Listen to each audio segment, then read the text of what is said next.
বন্ধুরা, পরমেশ্বর ভগবান শ্রীকৃষ্ণ তার কিছু বিশেষ ভক্তদের উপরে সর্বদা নিজের কৃপাদৃষ্টি রাখেন, কারণ সেই ভক্তরা একটি বিশেষ কাজ নিয়মিত করেন। আপনারা লক্ষ্য করে দেখবেন, অনেক মানুষ আছে যারা ভগবান শ্রীকৃষ্ণের মন দিয়ে পূজা করে এবং তাদের কখনো কোনো অন্ন, বস্ত্রের অভাব হয় না। বা লক্ষ্য করে দেখবেন, এমন কিছু ব্যক্তি থাকে যারা কখনো সমস্যায় পড়ে না, আর কখনো সমস্যায় পড়লে খুব সহজেই তার থেকে বেরিয়ে আসতে পারে।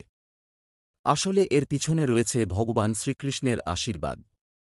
আসলে তারা এমন একটি বিশেষ কাজ রোজ করেন যা সকল সমস্যার সমাধান করতে পারে। তাই আপনারা যদি অর্থ সংকট কাটিয়ে উঠতে চান, বাধা বিপত্তি অতিক্রম করতে চান, তাহলে নিয়মিত দিন শুরু করার আগে ৩ বার মহামন্ত্র জপ করে এই বিশেষ কাজটি করুন। তাহলেই দেখবেন আপনার সকল কার্যসিদ্ধি হবে। বহু বছরের আটকে থাকা কাজ হয়ে যাবে। এমনকি ভাগ্য পরিবর্তন হবে, গ্রহদোষ দূর হবে। তাহলে এবার জেনে নিই কি সেটি কি কাজ যা করলে ভগবান শ্রীকৃষ্ণের কৃপাদৃষ্টি লাভ করা যায়। বন্ধুরা, আপনাদের সকলকে স্বাগত জানাই ধর্মবচন বাংলা ইউটিউব চ্যানেলে। আপনারা যারা এই চ্যানেলে নতুন তারা অবশ্যই চ্যানেলটি সাবস্ক্রাইব করুন এবং বেল বটনটি প্রেস করুন এরকম আরও অনেক নতুন ভিডিও পাওয়ার জন্য। ভিডিওটি দেখে ভালো লাগলে অবশ্যই একটি লাইক করবেন এবং সবাইকে শেয়ার করবেন যাতে তারাও ভিডিওটি দেখে উপকৃত হয়, এবং কমেন্টে জয় শ্রীকৃষ্ণ লিখতে ভুলবেন না। এক গ্রামে সজল নামে ভগবানের শ্রীকৃষ্ণের এক ভক্ত বাস করত। তার পরিবারে এক পুত্র, এক কন্যা ও স্ত্রী সহ ৪ জন সদস্য ছিল। সজল ছিল একজন ব্যবসায়ী। যখন তার ব্যবসা বাড়তে লাগল, তখন হঠাৎ একদিন এক জ্যোতিষী তার ভাগ্য গণনা করে বলল, ভাগ্যে শীঘ্রই শনির ৭.৫ দশা শুরু হবে, যার কারণে জীবনে অর্থাভাব দেখা দেবে। এমনকি আপনি সব হারিয়ে নিঃস্ব পর্যন্ত হয়ে যেতে পারেন। আর হলেও ঠিক তাই। সেই জ্যোতিষীর কথা অনুসারে কমলের ব্যবসায় চরম অবনতি হল। সে সম্পূর্ণ নিঃস্ব হয়ে একটি ছোট্ট কুটিরে নিজের পরিবার সহ বসবাস করতে লাগল। তারা খুব গরিব হয়ে পড়ল। ঠিকমতো খেতে পর্যন্ত পেত না, কিন্তু রাধা কৃষ্ণের প্রতি তাদের বিশ্বাস ও অপার ভক্তি ছিল। তাদের বাড়িতে রাধা কৃষ্ণের ছোট্ট একটা মূর্তি ছিল। সেখানেই তারা সপরিবারে দুবেলা ভগবান শ্রীকৃষ্ণের পূজা করত। এমনই একদিন ভোরবেলা ভগবানের পুজো করতে গিয়ে সজলের স্ত্রী বলল, ওগো, বাড়িতে আজ কিছুই নেই, কি দিয়ে রাধাকৃষ্ণের পুজো করব? এই শুনে সজলের খুব কষ্ট হল। সে স্ত্রীকে বলল, দেখি কিছু জোগাড় করতে পারি কি না। এই বলে সে বাড়ির বাইরে চলে গেল। এদিকে তার স্ত্রী এক মনে এক প্রাণে ভক্তি ভরে চোখের জল দিয়ে ভগবান শ্রীকৃষ্ণকে ডাকতে লাগল। সে বলল, হে গোবিন্দ, তোমার সংসার তুমি দেখো, দয়া করো প্রভু। এদিকে ছোট ছেলে এসে বলল, মাগো, খুব খিদে পেয়েছে, কিছু খেতে দাও মা। তখন মা করুণ গলায় বলল, বাবু, আমার কাছে তো কিচ্ছু নেই, তুমি ভগবানের কাছে খেতে চাও। তখন ছেলেটি রাধাকৃষ্ণের মূর্তির সামনে সরল মনে বলল, হে প্রভু, আমার খুব খিদে পেয়েছে, তুমি কিছু করো ঠাকুর।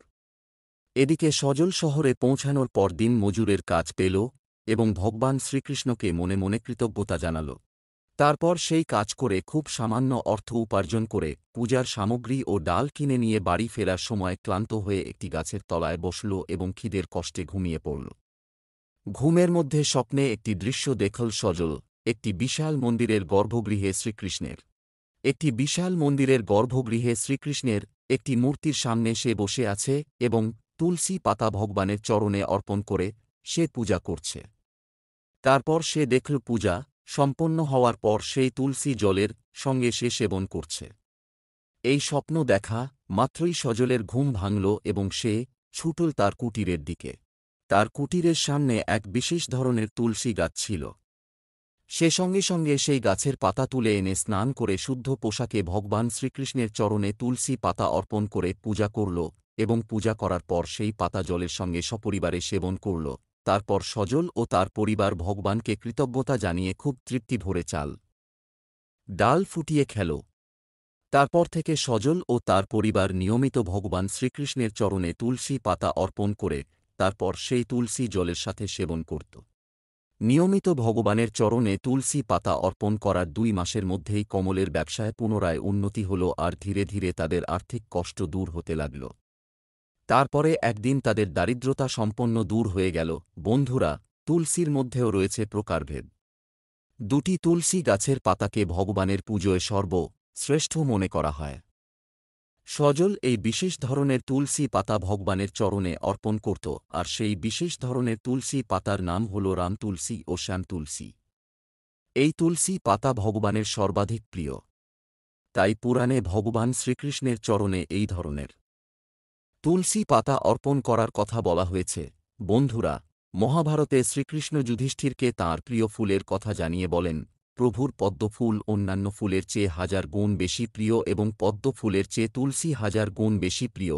তাই সেই তুলসী পাতা শ্রীকৃষ্ণের চরণে অর্পণ করে পুজো করে সেই তুলসী পাতা জলের সঙ্গে সেবন করলে ব্যক্তির জীবন থেকে নানান বাধাবিঘ্ন দূর করা যায়। ব্যক্তির আর্থিক উন্নতির পথ প্রশস্ত হয়। শাস্ত্রমতে নিয়মিত শুদ্ধ মনে এই একটি কাজ করলে পূর্ব পাপ ক্ষয় হয়।